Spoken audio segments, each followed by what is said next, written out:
there was that one place I always thought about, and I just wanted to be there with you. The place that no eye has ever seen, the place that no heart has ever perceived. I had a great feeling inside of me. Assalamualaikum warahmatullahi wabarakatuh.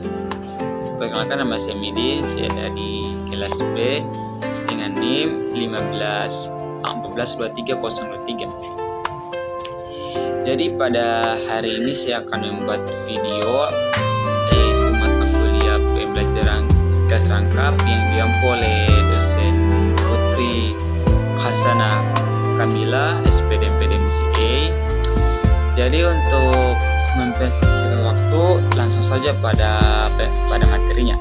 Yang pertama adalah pengertian model kelas rangkap.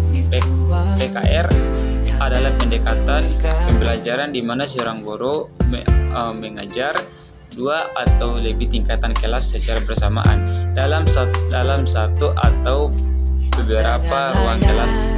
Model ini sering diterapkan di daerah dengan keterbatasan jumlah guru, terutama di wilayah perbatasan atau terpencil. Berikut beberapa PKR yang sering digunakan atau diterapkan di sekolah, antara lain adalah PKR 221, di mana seorang guru mengajar dua kelas, misalnya kelas 5 dan kelas 6 dengan dua mata pelajaran berbeda, misalnya IPS dan IPA dalam satu ruangan. Yang kedua adalah PKR 222, di mana seorang guru mengajar dua kelas dengan satu mata pelajaran berbeda, namun pembelajaran berlangsung di dua ruangan yang terpisah namun berdekatan. Dan yang ketiga adalah PKR 33, di mana seorang guru mengajar tiga kelas. Penerapan model PKR memerlukan strategi pengelolaan waktu dan ruang yang efektif serta metode pembelajaran yang dapat mengakomodasi kebutuhan siswa dari berbagai kebutuhan siswa dari berbagai tingkatan dalam satu waktu. Selain itu, penggunaan media pembelajaran yang tepat dan kemampuan guru dapat mengelola kelas sangat mengaruhi keberhasilan model ini.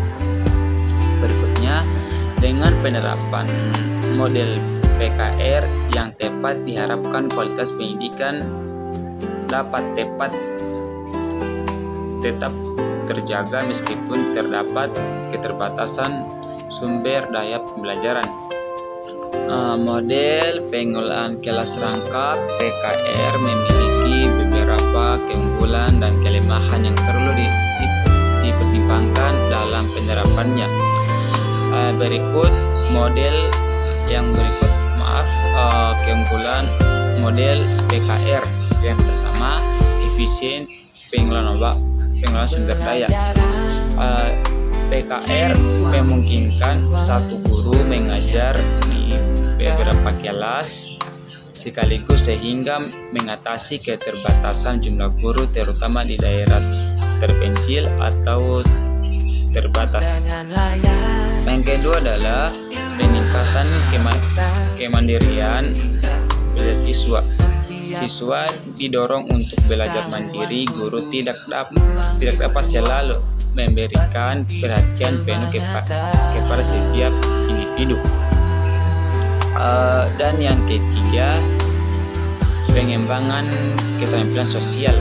Interaksi antara siswa dari berbagai tingkatan usia dapat meningkatkan keterampilan sosial dan empati. Dan yang kedua adalah kelemahan model PKR. Yang pertama, tantangan dalam pengelolaan kelas. Guru harus mengelola beberapa kelas sekaligus yang dapat mengganggu fokus siswa dan menambah beban kerja guru. Yang kedua,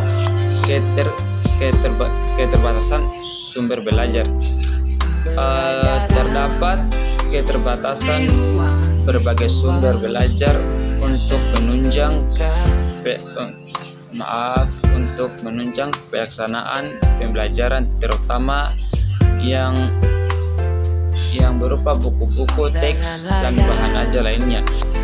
Yang ketiga, perhatian yang terbagi. Guru mungkin kesulitan memberikan perhatian yang cukup kepada setiap siswa yang dapat mempengaruhi kualitas pembelajaran. Yang keempat, kebutuhan ruang dan fasilitas. Model PKR memerlukan ruang kelas yang memadai dan fasilitas yang mendukung lainnya untuk mendukung pembelajaran agar efektif.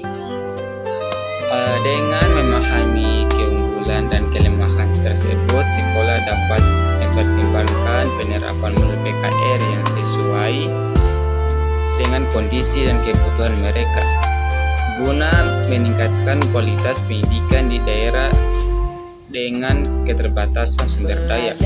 Pengorganisasian pembelajaran kelas rangka PKR merupakan pendekatan yang memungkinkan seorang guru mengajar 2 kelas atau lebih satu waktu dan ruangan.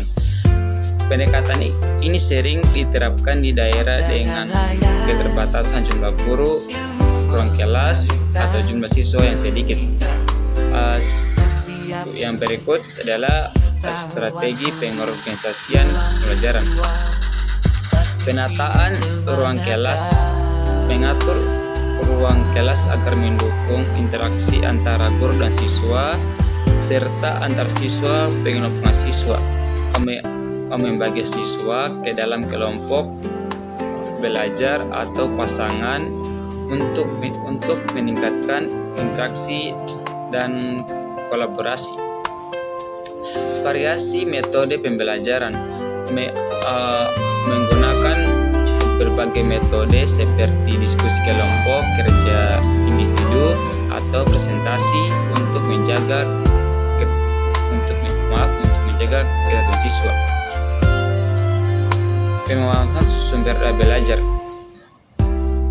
Pemanfaatan sumber belajar termasuk media pembelajaran dan lingkungan serta untuk mendukung proses belajar. Implementasi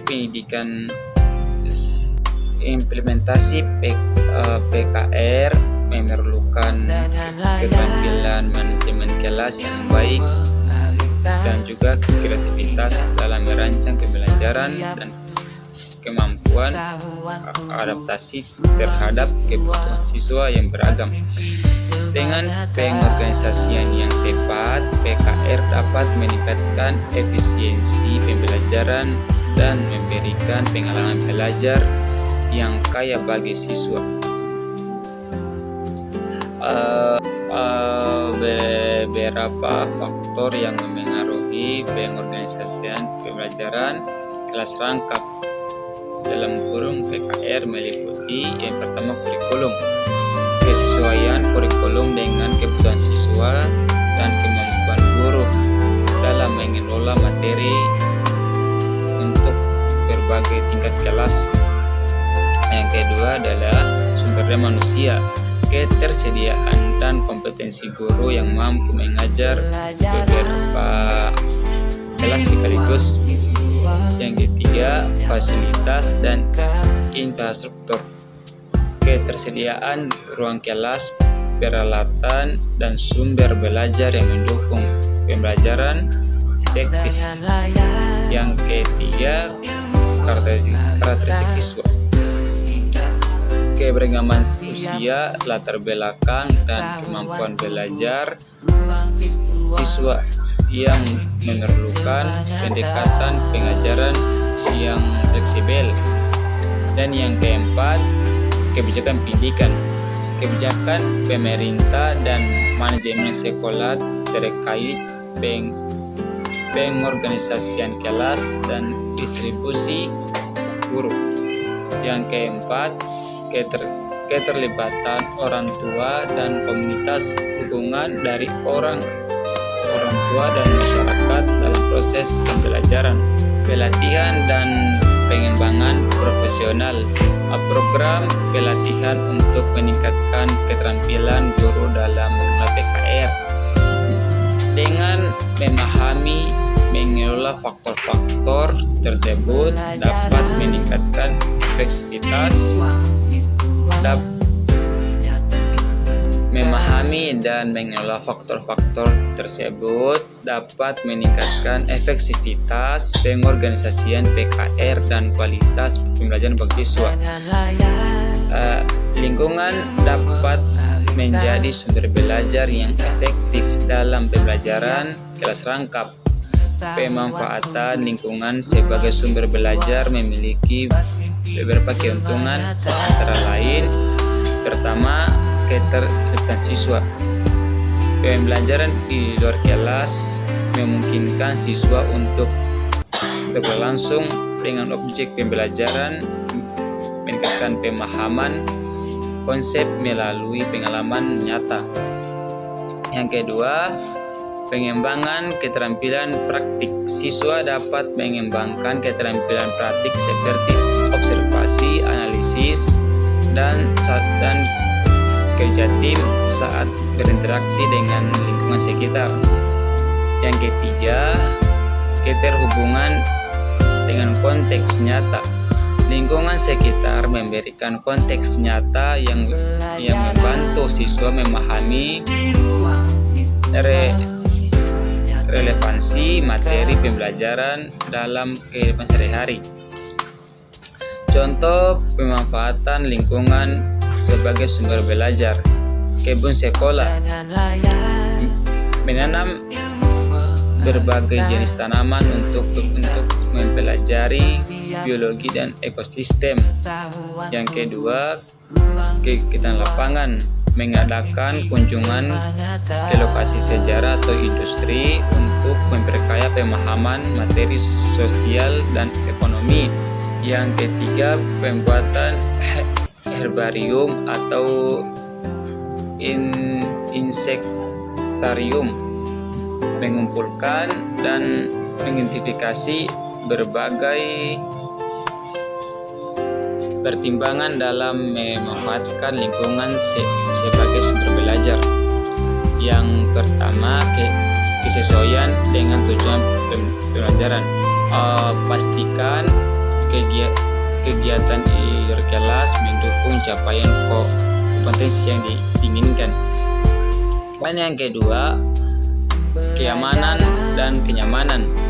Perhatikan faktor keamanan dan kenyamanan kenyamanan siswa selama kegiatan berlangsung. Yang ketiga, ketersediaan sumber daya. Pertimbangkan sumber daya yang tersedia seperti waktu, tenaga, dan fasilitas pendukung. Dengan pemanfaatan lingkungan sebagai sumber belajar, guru dapat menciptakan pengalaman pembelajaran yang lebih kaya dan bermakna bagi siswa dalam konteks PKR. Mungkin cuma itu dari saya. Mohon maaf bila ada salah kata. Sekian dari saya. Assalamualaikum warahmatullahi wabarakatuh.